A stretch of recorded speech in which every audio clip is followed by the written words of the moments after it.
It's Breaking the News with Des Clark.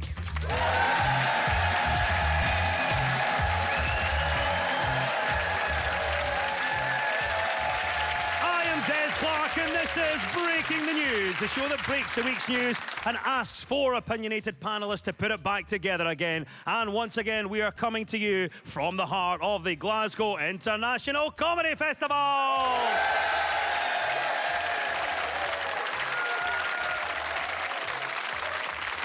With me are four fantastic comedians. On my right, we have Susie McCabe and Ignacio Lopez. And facing them are Susan Riddle and Liam Withnail. In the news this week, it has been revealed that for the first time, NASA has found fatty acids on Mars, meaning there could be life on the red planet, or at the very least, a Greggs. Scotland fans were stuck in Athens following the side's 1-0 win over Greece after a fire near London's Heathrow Airport grounded all flights. One fan told us he was left frustrated, disillusioned and emotional after his flight wasn't delayed and he made it home in time for the second leg. An Australian senator has produced a dead salmon in a plastic bag while speaking in Parliament. Senator Sarah Hanson-Young was protesting a salmon farming bill for environmental reasons and said that when it came to this matter, there was no room for debate, as the bag was only big enough for the fish. Right, you've met the teams. Let's crack on with round one.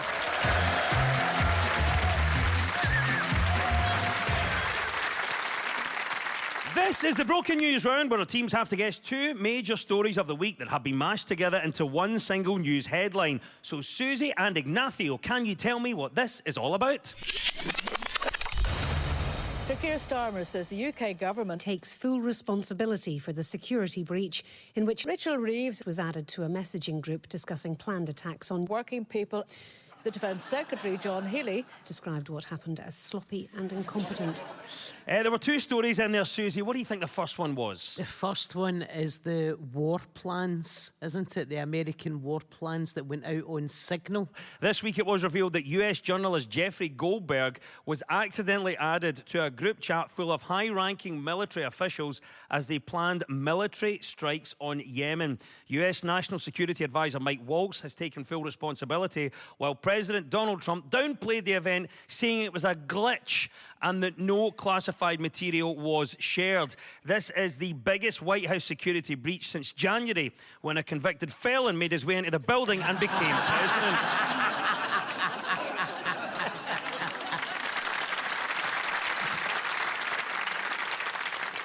Susie, well done in giving us the right answer there. What's your take then? What do you make of this so-called mishap? Right, well, I mean, they're just... Look, the idiots are running the asylum, right? And see if you don't know what Signal is. It's a secure, encrypted chat. So it's like a WhatsApp chat for drug dealers. But if you go on and download Signal, everybody else in your phone book that's on Signal gets a notification that you're on Signal, so that then that's how my mum found out I still smoke weed. And that's how I found out that my mum's a drug dealer. Liam, what's your take on this? What did you make of this mishap? I think it could have been a lot worse. I looked at all the members of the group chat, and it was all men. And any man in this room knows that if their all-male group chat was leaked to the press, they would immediately have to go to prison. If someone came to me and said, your all-male group chat has been leaked, I'd be like, oh my God, which one? If they said it's the one with the important military secrets, I'd go, oh, thank God for that. At least it's not Malaga Stag 2024, because I'd never work again. If that did leak, I want to say that Spain would see that as a declaration of war, all right? I just want to point that out. Susan, I'll bring you in here. Been a big story this week. What did you make of this so-called mishap? I found the incompetence quite, heartening, really, in a way. So I did, because hopefully when it comes to the time, they'll forget the passwords for the nukes and we'll all be all right. Well, it's all been happening. And what indeed did we learn from that group chat then? their opinion of Europe. Like they're not very impressed with Europe. They're calling Europe freeloaders, which was like, that's a bit rich coming from America. Okay, their entire infrastructure. I mean, they won the War of Independence using French weaponry that was donated them by the French. Their entire country is built upon slave labor. All right, and currently, they've got surely a fruit from the orange trees of Spain running the White House. So that is very, very impressive also. What did we learn from this group chat? Liam? Oh, we learnt that they conduct important military business with an app that we can all download. I would have thought they'd have like a secret CIA-coded app. Anyone can get Signal. So it makes me wonder what else they're doing on apps that we can all just get. I wanted to do an impression of Donald Trump here to give an example of this, but I don't do a very good Trump impression. But Des, I know that you do, so I was wondering if you could read this out for me. These are other apps that they may use for... Give me the phone. Give me the phone. Important... What have we got? I don't know. I got Liam's phone. A lot of bad things could happen with this thing.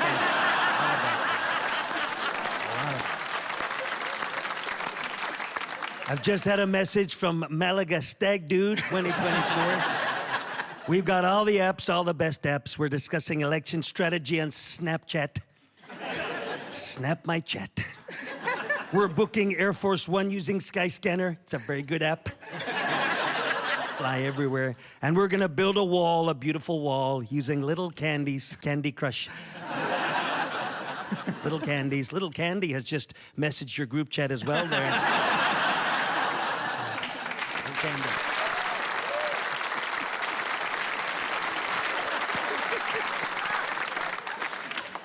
Yes, there was disbelief around the world after a journalist was accidentally added to a group chat in which US officials were planning military strikes. Trump has denied having any knowledge of the messages, although he thinks bombing Yemen is Stormy Daniels' sister.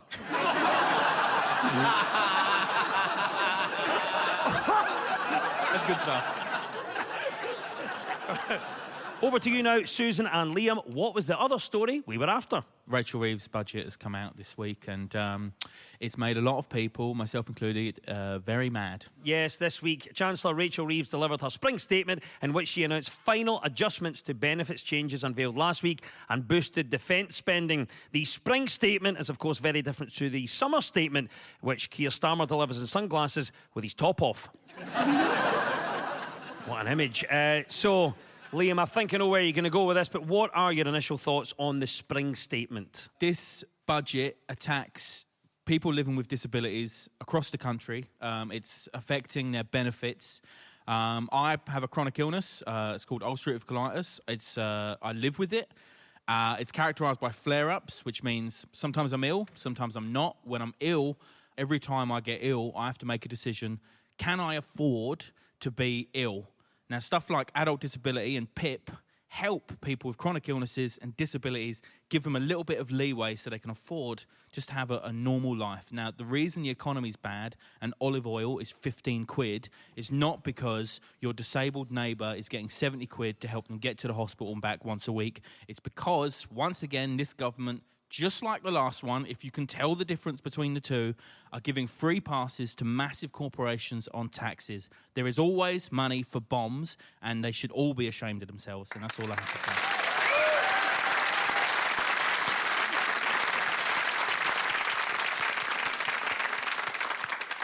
Can I just say, as a Spanish person, the idea of olive oil being £15 is hilarious to me, all right? That is the funniest thing I've ever heard in my entire life.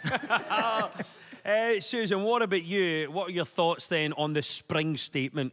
I disagree with everything Liam's... No, I'm kidding. Double down on it, yeah. No, I agree with him. It's enough to make you want to stick your head in the oven, quite frankly, if you could afford to turn it on in the first place. Look, you just keep hearing, like, horrible statistics, like a third of school children can't afford to buy lunch. And you're just like, what is happening? When I was at school, like, we could buy lunch and we'd still have enough left over for, like, 20 Rego and a box of matches. I always feel a bit like the Tories be the Tories, right? And I never really feel surprised. But when Labour do it, you go, I don't know how much more you can break my heart, Labour. And then she'll say things to you like, oh, you know, we're living in an ever-changing world. And you're like, I know, Rachel, I used to be able to put on my heating. I used to be able to afford a Freddo. Have you seen the price of Freddos? Used to be able to get a box of Black Magic for that. The Chancellor was talking about spending rules being imposed on us. Tell us about your own self-imposed spending rules. Liam. I deleted all of the food apps from my phone. When I'm hungry, I'm insane. You know what I mean? Have you ever tried to do the big shop whilst you're hungry? Oh. What a disaster that is. Sick. 10 minutes round Tesco, you're like, oh, I appear to be organising a 10-year-old's birthday party. I mean, Liam, this might change your perspective with your apps. Okay. Do you know, Deliveroo, you can pay with Klarna? You can get a kebab on tick. Imagine going for a mortgage. They're like, what's this £8.80 Klarna payment that you've paid there? I would actually spread it out over 3 months. It was for a large doner with some chips and cheese at the side. I've actually done that, but I lapsed on a payment and the bailiff had to come around and give me the Heimlich maneuver. Yes, well done, Susan and Liam. You get 2 points for that. It was the mashup of group chat mishaps in the United States and the Chancellor's spring statement. And at the end of that round, well done, it's 2 points apiece.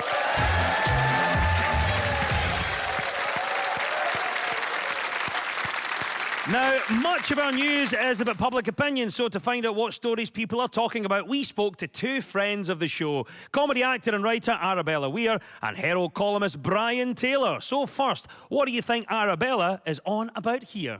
I'm delighted to say that Edinburgh Council have seen sense and decided this is an eyesore too far. And when I say an eyesore too far, that's quite a big clue as well. I would have thought it will be a massive, wait for the gag, money spinner. The Ferris wheel in Edinburgh isn't going to be there at the summer. Council's taking it away. Yeah, that's right, Susan. Plans for a Ferris wheel in Edinburgh to run for 6 months of the year have been rejected by the city's council. Edinburgh World Heritage said having the wheel in place for half the year was a step too far. Do you know, I'm not proud of this, right? But there comes a point in every Glaswegian woman's life, back me up here, Susie, right? Sister, I've got you. Round about your 30s, like, all you can think about is getting a wash and dry. And honestly, like, even if it's a nice day, right, and you're in a beer garden with your pal, I can't even concentrate on what they're saying because I'm thinking about the washing in machine, right? So I just look at the Ferris wheel and I just think, how many washings can you get dried on that? That's honestly what I think. So if they're wanting ready for the summer, I'll put it in my garden. Do you know what I mean? No, whenever I look at a UNESCO World Heritage site, I always think, you know what this could do with? Scaffolding. Ignacio, what about you? Do you think the council have made the right decision here? I was disappointed to hear they're not going to have it there for the summer because I've already paid a deposit on one of the carriages for accommodation for the Fringe Festival.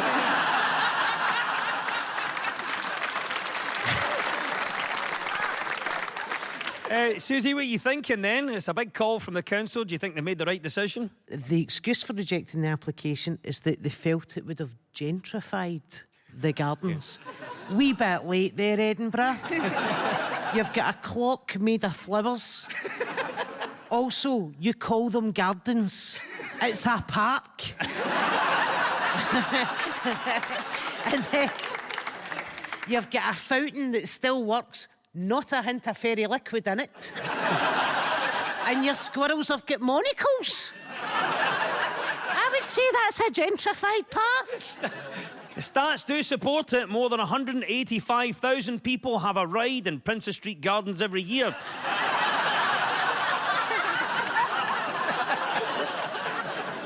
Which is why the council are cutting back in the bushes. Yes, it's a no to Edinburgh's Ferris wheel. That was the right answer. Susan and Liam, you get 2 points for that. Well done. Susie and Ignacio, it's your turn now. What do you think Brian is talking about here? You know the old showbiz advice, never work with children and animals. Think the elephant, think dogs. Now they'll be able to cut those bits out. Probably wise. I mean, for all the 67 years they've been going, their catchphrase was, here's one I made earlier. Now that applies to the entire production. So 67 years ago, I think that's when the UK adapted a Spanish show called Pedro Azul.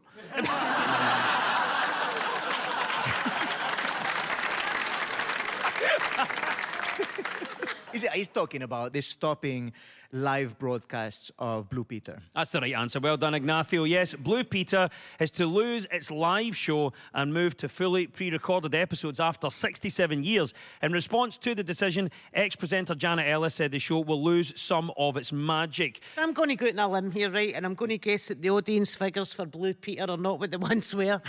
I mean, I lost all interest when they get rid of Janet. In fact, I was so angry, I get the City Link down and I vandalised her garden. So... Excuse me, it's a park, not a garden, okay? I just want to point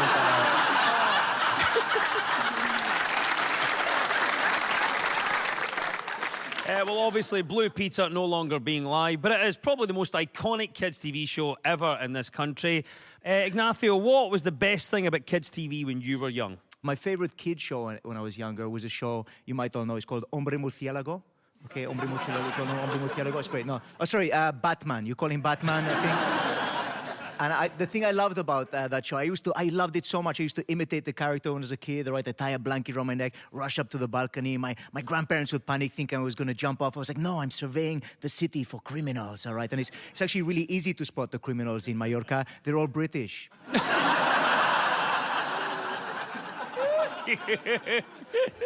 What do you think then, Susie? We're talking about Blue Peter, iconic children's TV show. What was the best thing about kids' TV when you were young? Well, I was lucky enough to grow up at a time that you had a giant rat and sunglasses in the morning and you came home to a guy locked in a closet in more ways than one. Back when kids had their very own news programme, remember Newsround, just being presented by a man who was permanently depressed while wearing a golf jumper. Susan, I'll bring you in right now.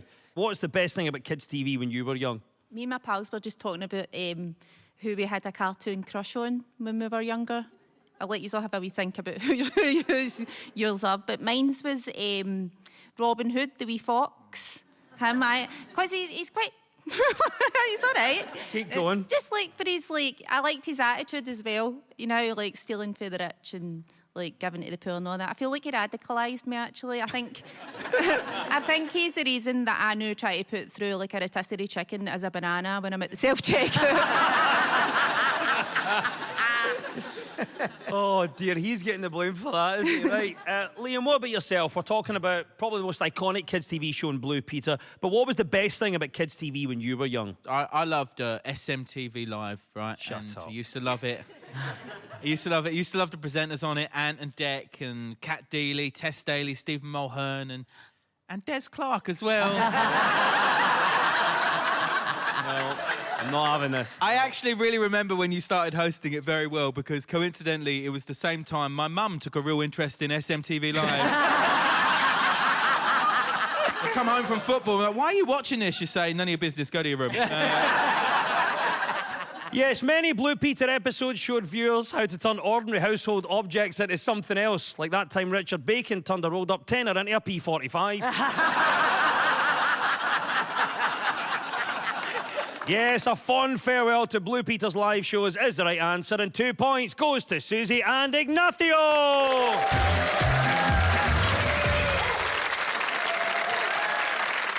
This is Breaking the News from BBC Radio Scotland with me, Des Clark. Now, this round is all about who's in the news. I will play you a clip of a mystery person. All you have to do is tell me who it is. So, Susie and Ignacio, you're up first this time. Who is this? Every party wants their party to win, but at the moment, to me, that's a secondary issue. The big issue right now is helping people. People in this room, people across the country.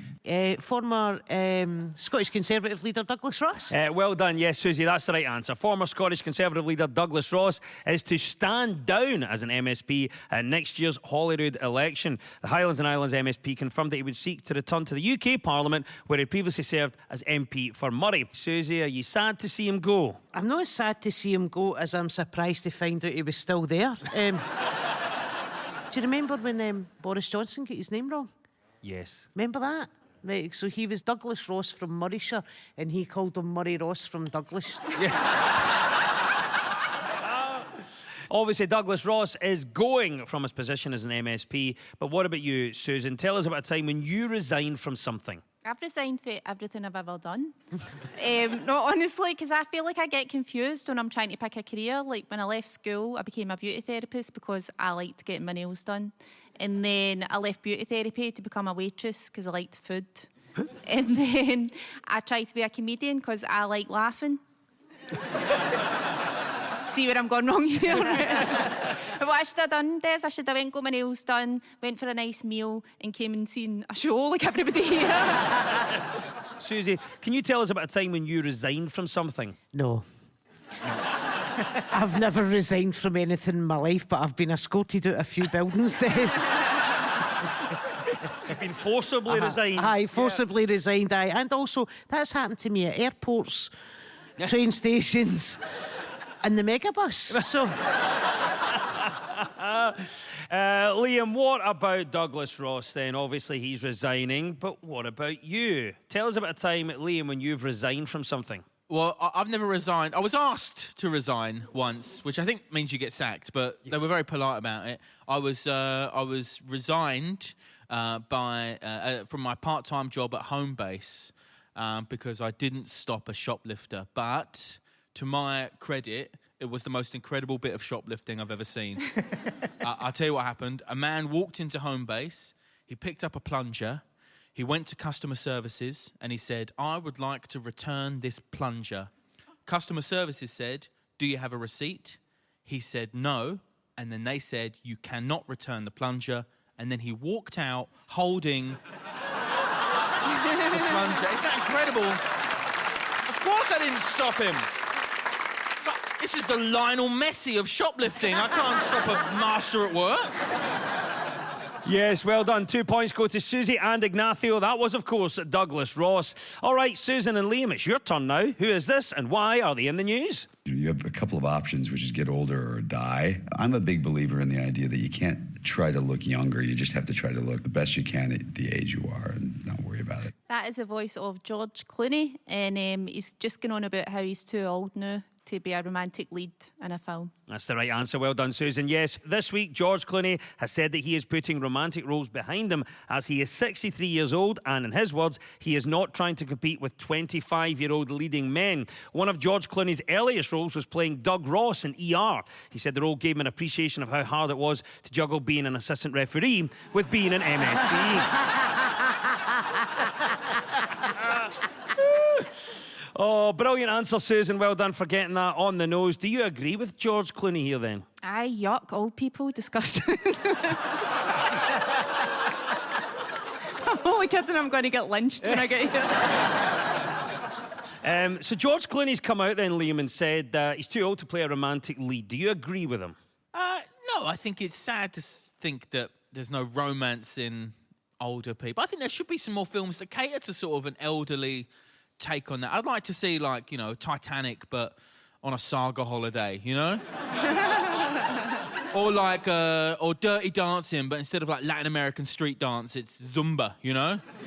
Or like When Harry Met Sally, do you know, like that iconic line, like, I'll have what she's having, but what she's having is hip surgery. Ignacio, what do you make about this statement from George Clooney at the age of 63? He's too old to star in a rom-com. Do you agree with Clooney here? I mean, if he's not going to be doing romantic comedies anymore, he can't do the Nespresso ads anymore either, because, you know, he can't pretend to like coffee. You know, obviously at his age, he can't drink too many coffees either, right? You got to be careful. I forgot what kind of crowd we're playing to right now. Actually, I shouldn't be making... George Clooney says that there should be an age barrier to playing a romantic lead, and he is past that. Well, what do you think? What should have an age barrier? Susan, what do you think? I think Botox, right? Because I think some people are too young to be getting Botox. There's this lassie I stalk on Facebook, and she's in her early 20s, right? She's had everything done. She's had, like, Botox, lip fillers, like fillers in her face and all that, her faces, and you can tell it's not the good stuff either. It's like a Groupon voucher or something, right? Right? And she's got a wee boyfriend. He's a similar age. He's had the turkey teeth, the turkey tooth, like the big Jim Carrey teeth. Like, somebody stopped me. Like, somebody should have stopped him, but it's too late now. So they two, right? They two have had everything done, and they've just had a baby. right? And they put a picture of the baby up on Facebook with him, her and the baby with the caption, "Who do you think the baby looks like?" I was like, well, who knows? At this point, the two of you have obliterated your faces beyond recognition. Susie, what about you then? Do you think there's anything that should have an age barrier? Yes, any pub that I'm drinking in. 35 is the minimum age. I can't be doing with the young'uns and the booze or drinking all their silly drinks. I just want to sit in the pub, watch the scores coming in, tick off my coupon, have a laugh with my pals, maybe have a wee game of dominoes, Des. And hopefully buy a leg of lamb for that boy that comes in and gets out of the meat market. Well done, George Clooney is, of course, the right answer. 2 points go to Susan and Liam.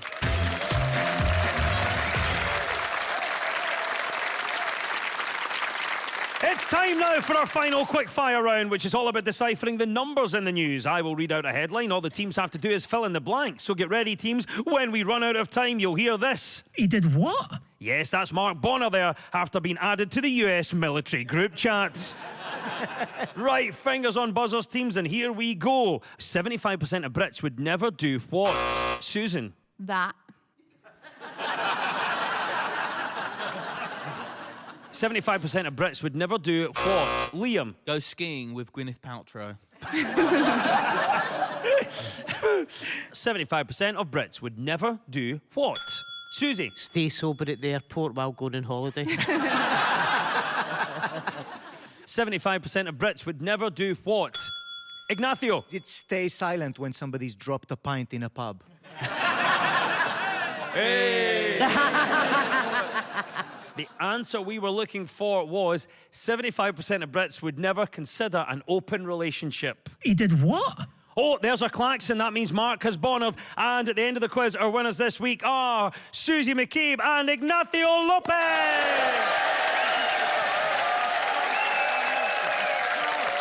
And commiserations to Susan Riddle and Liam Withnail.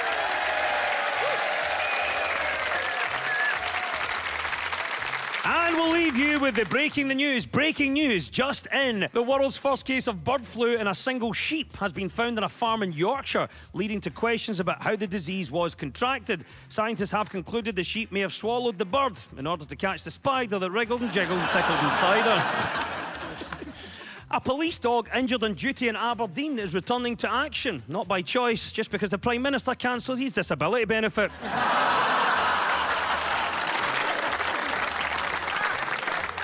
President Donald Trump has announced new import tariffs of 25% on cars and car parts coming into the US. There will be even a tax on dipsticks coming into the country, which is bad news for J.D. Vance returning from Greenland. The news is broken. I've been Des Clark. Goodbye!